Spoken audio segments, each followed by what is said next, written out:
Have you ever felt so lost that you didn't know where to start picking yourself back up? Sometimes, the greatest answers come from the most unexpected places, and in the middle of the desert, Emily discovered that even the cracks can become a source of life. This story will show you that the restoration you're looking for might be closer than you think, and the first step is seeing beauty in the ruins. Emily always believed her life was under control. From a young age, she learned that effort and planning were the keys to success. Every step of her journey had been carefully calculated: college, career, and marriage. She had a good job at a respected company, a house she decorated with care, and a marriage that, at least on the surface, seemed solid. But life has a subtle way of teaching us that control is just an illusion. That Monday morning, everything began to crumble. The phone rang as Emily sipped her coffee on the porch. On the other end of the line, a cold, formal voice informed her that she was being laid off. There were no long explanations, just direct words that echoed in her mind for what felt like an eternity. When the call ended, she remained seated, her trembling hands still holding the cup, staring at the horizon as if waiting for it to all be a mistake. In the days that followed, the weight of losing her job began to erode not only her pride but also the stability of her marriage. Mark, her husband, had been dealing with his own uncertainties. He said nothing when Emily shared the news, but his silence spoke louder than words. The nights grew long, filled with unfinished conversations and avoided glances. 2 weeks later, Mark packed his bags and left, leaving behind a brief note: "I need some time to think." The series of losses left Emily disoriented. Suddenly, the spacious house felt empty, echoing her thoughts. The photos on the shelves, the furniture, everything seemed out of place. In the peak of her despair, she decided to sell the house. It felt like she needed to erase everything and start over. With a few belongings and no clear destination, Emily drove inland without looking back. That's how she arrived in a small town surrounded by vast desert landscapes and distant mountains. As she parked the car and breathed in the dry air, she felt a mixture of relief and fear. The town's simplicity seemed to promise refuge, but at the same time, it exposed how far she was from everything she once knew. It was as if she had imposed exile on herself, much like Moses fleeing to Midian.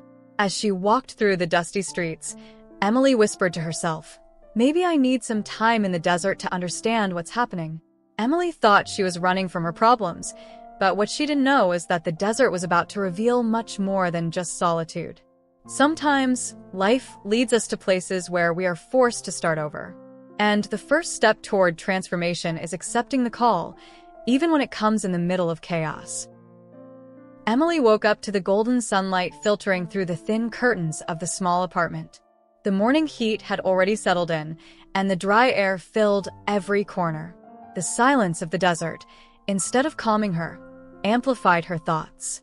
The peeling walls and old furniture seemed to mirror the state of her soul, worn by time and marked by stories no one knew. In the first few days, Emily confined herself to exploring the apartment. Every object felt like it belonged to another life, one she wasn't part of. Yet, at the same time, the space carried a strange sense of shelter. She spent long hours staring out the window, watching the sand dance with the wind, as if the desert whispered ancient secrets. On the third morning, the feeling of suffocation pushed her outside. The streets were quiet, the kind of town where everyone knew each other. Emily wandered aimlessly until she stumbled upon a small corner cafe. The bell above the door jingled as she entered, and an elderly woman with gray hair, standing with her back to Emily, was preparing a tray of hot tea. Passing through, the woman asked, not even needing to turn around. Emily hesitated. "I'm not sure. Maybe I'll stay for a while." The woman turned and met her gaze with a knowing smile. The desert has that effect. It makes us stay, even when we think we want to leave. Emily accepted the cup of tea the woman offered. Sitting at the table, she watched the few people passing by. It was as if each one carried their own burdens, but no one seemed in a hurry. Time moved differently there. That night, back in the apartment, Emily found a dusty Bible in one of her boxes. She didn't remember packing it, but there it was. Sitting on the edge of the bed, she opened it randomly. Her eyes landed on Exodus 14 verse 14. "The Lord will fight for you. You need only to be still." The words washed over her like a gentle breeze, easing the heaviness of the day. Emily closed her eyes, and for the first time in weeks, she didn't feel so alone. The desert seemed to be starting to speak, and Emily, unknowingly, was beginning to listen. That morning, Emily woke up with a restlessness she couldn't explain. The apartment felt more stifling than usual, as if the walls were slowly closing in. The silence, once a comfort, now whispered memories she tried to forget. Without a clear destination, she slipped on her shoes and decided to walk. The sun was already climbing the sky, painting the horizon in golden and pink hues. The dust from the dirt streets rose beneath her feet, following her like a shadow. Emily didn't know where she was going, but each step felt like it was guiding her away from the unease she carried. As she followed a rarely used trail, she spotted a small structure, almost hidden by dry trees and twisted branches. The peeling paint and cracked windows revealed its abandonment, but there was something about it, a subtle yet undeniable presence. Emily hesitated, her eyes fixed on the old wooden door that, even closed, seemed to invite her in. It felt as if the building was breathing out a story, waiting to be heard. With a deep sigh, she pushed the door, and it groaned in response. The smell of aged wood and forgotten books filled the air, wrapping around her like a familiar embrace. Sunlight filtered through the broken stained glass, casting soft golden rays across the room. At the altar, an open Bible rested. Dust covered the cover, but the pages appeared untouched. Emily approached slowly, her heart pounding quietly in her chest. She leaned closer, reading the highlighted verse, Exodus 3 verse 12. "I will be with you." The words sank into her heart, spreading warmth in places she thought had grown cold. Emily felt tears gather in her eyes, though she didn't know why. She wasn't sad, but something deep within her shifted, as if unseen hands were gently piecing her back together. She sat on one of the pews, trailing her fingertips along the worn wood. As she gazed at the altar, she thought of Moses and the burning bush. Like her, Moses had sought refuge in the desert. He, too, felt unworthy and lost, until God spoke to him through something as ordinary as a bush in flames. Emily exhaled softly. Maybe her bush wasn't burning, but that quiet little church felt like it held the same message.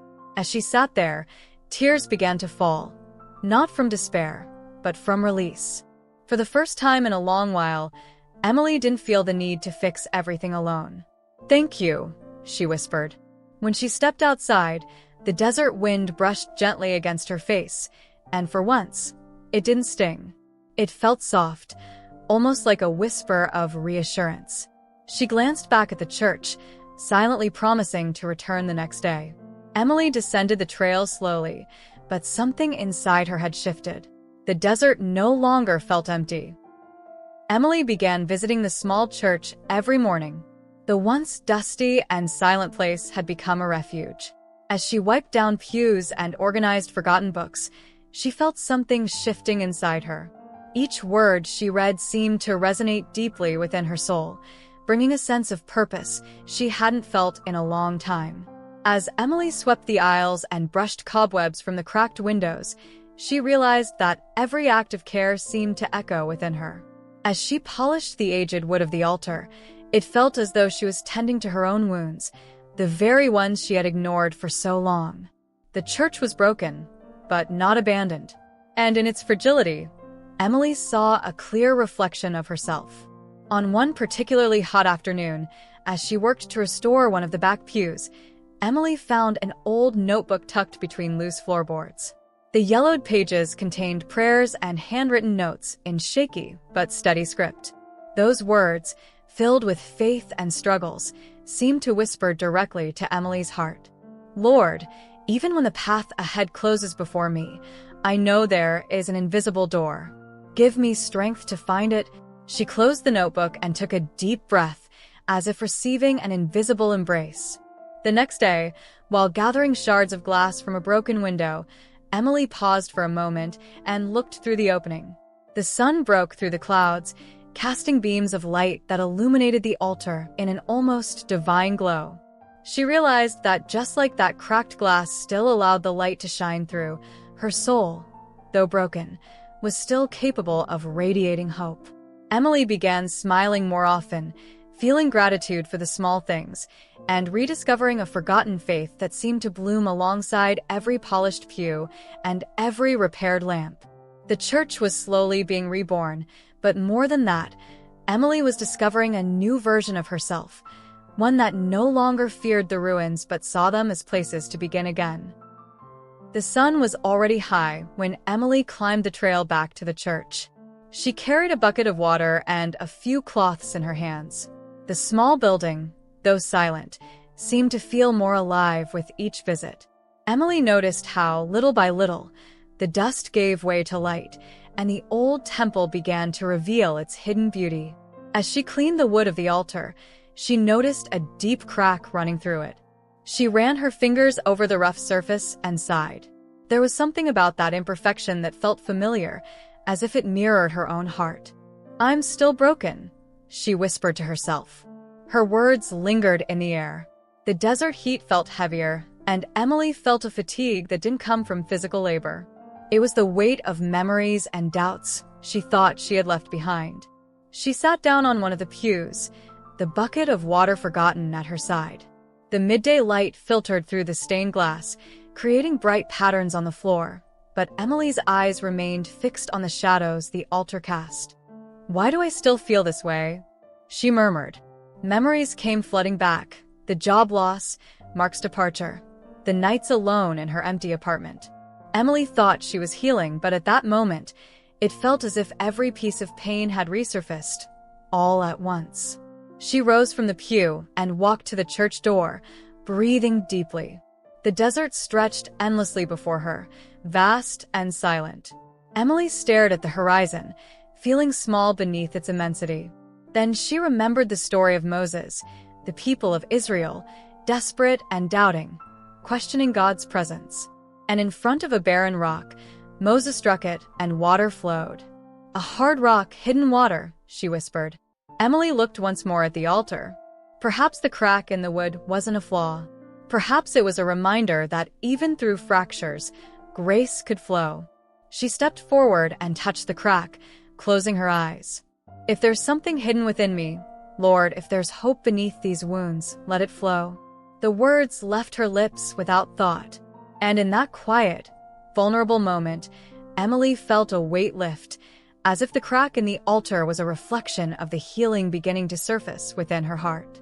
She opened her eyes and wiped the tears from her face with her sleeve. The desert, which just moments before had felt harsh and empty, now seemed gentler, as if something unseen had shifted. Emily knew the road ahead was still long, but for the first time, she believed that maybe there was water hidden beneath the surface of her own rock. The sky was painted a soft blue as Emily climbed the trail the next morning. A cool breeze drifted through the air, and the sunlight stretched across the desert like a quiet promise. In her hand, she carried an old hammer and a few wooden planks she had picked up in town. As she approached the church, she noticed something different. The light that filtered through the broken stained glass seemed to reflect at angles she hadn't noticed before. The shadows that once darkened the altar appeared softer, as if the building itself was beginning to breathe more freely. "Good morning, old friend," Emily said aloud, gently touching the wooden door as she entered. She marveled at how much this place had become part of her daily routine. In a subtle way, the temple was starting to fill her with a quiet sense of comfort. As she reinforced a loose plank on the wall, the sound of her hammer echoed through the empty room. Each strike seemed to sync with her heartbeat. With every nail, she felt as though something within her was also being rebuilt. Later that morning, Emily opened an old drawer behind the altar and found a small glass jar of oil. The lid was rusty, but the glass shimmered faintly in the light. Curious, Emily turned the jar in her hands. She remembered from faint childhood memories that oil like this was used to anoint the sick or bless those seeking renewal. She stood in silence for a moment, gazing at the cracked altar. A sudden urge washed over her, to pour a drop of the oil over the worn wood. "The Lord had Moses strike the rock, and the water flowed," she murmured. "Maybe, just maybe, there's something here that needs to flow too." Emily opened the jar and let a few drops fall into the crack. The oil seeped slowly into the wood, gleaming under the sunlight. She stood quietly, watching the small act, feeling an unexpected calm settle over her. And then, something shifted, almost imperceptibly. It wasn't physical. There was no sudden wind or miraculous sound. But within Emily, something gave way. It was as if a dam she hadn't realized existed had begun to break. Tears welled in her eyes, and this time she didn't hold them back. Emily knelt before the altar, not in despair, but in gratitude that grew in her heart. For the first time in a long while, she didn't feel the need to carry everything alone. "Thank you," she whispered. In that moment, Emily understood that true restoration doesn't happen all at once. Like the church, her soul needed healing layer by layer. Each small crack, every broken part, could become a channel for something new to emerge. She rose slowly, drying her tears. The sun, which once only lit the desert, now felt warmer, closer. Emily smiled faintly. That day, as she walked back to the apartment, she felt something within her had begun to flow. And for the first time in a long while, she didn't try to hold it back. The next morning, Emily woke up feeling different. The weight that usually greeted her as she opened her eyes felt lighter. She stretched slowly, listening to the faint creak of the mattress in her rented apartment. The sunlight filtering through the curtains was gentle, and the air felt cooler, as if the desert had decided to be kind that day. As she sat at the small kitchen table with her coffee, Emily gazed out the window toward the distant horizon. The mountains stretched like silent sentinels under the clear sky. There was something about that silence that no longer felt empty. It seemed, in some way, full of hope. Later that day, as she approached the church, Emily noticed a familiar figure sitting on the steps outside. Martha, the woman from the cafe, held a basket filled with fruit and a small jar of honey. "Good morning, Emily," Martha said with a warm smile. "I thought you might enjoy a little of this." Emily returned her smile, feeling a quiet gratitude settle in. "Thank you, Martha. I really appreciate it." They stepped inside together, and Emily placed the basket on one of the pews. The church felt brighter, and although there were still cracks and dust in some corners, the place no longer felt abandoned. "You've done a wonderful job here," Martha said, admiring the windows Emily had cleaned the day before. "When I was a child, my mother used to bring flowers for the altar. She always said that even when everything felt like it was falling apart, flowers reminded us that life finds a way to grow." Emily glanced at the altar and imagined the flowers that had once been there. The thought warmed her heart. "Maybe it's time to bring some flowers back," Emily whispered, almost to herself. They spent part of the morning together, dusting pews and organizing old books. Martha shared stories about the town and how the church used to be a gathering place for local families. Emily found herself smiling, picturing the church filled with people and life. When Martha left, Emily stayed behind, sitting on the front pew. The midday sun cast a soft glow over the altar. She opened the jar of oil she had found earlier and gently ran her fingers over the crack that still marked the altar's surface. "It's okay to have scars," she said quietly. "They're part of the story." Emily closed her eyes, feeling a growing peace that seemed to fill the entire room. For the first time, the future didn't feel like a frightening blank slate. It felt like fertile ground, ready to receive new seeds. Before leaving, Emily stood by the entrance for a moment, gazing at the horizon. The mountains, which once felt like barriers, now looked like quiet promises, reminders that something greater lay beyond what she could see. That evening, as she returned to her apartment, Emily stopped by the town's flower shop. She picked out a few simple but vibrant flowers and returned to the church at sunset. She placed them on the altar, a small offering of gratitude and hope. The desert was still there, vast and unpredictable, but Emily knew she now carried something different inside her. A certainty that, even in the driest lands, something beautiful could bloom. The wind blew gently that morning, carrying the scent of dry earth and the faint perfume of the flowers Emily had placed on the altar the night before. When she arrived at the church, the petals were still untouched, and the golden light of the rising sun cast a soft glow over them. Emily paused at the entrance, watching quietly. She never thought something as simple as a flower could hold so much meaning. They weren't grand, but they were there, alive, vibrant, breaking through the dull tones of the old walls.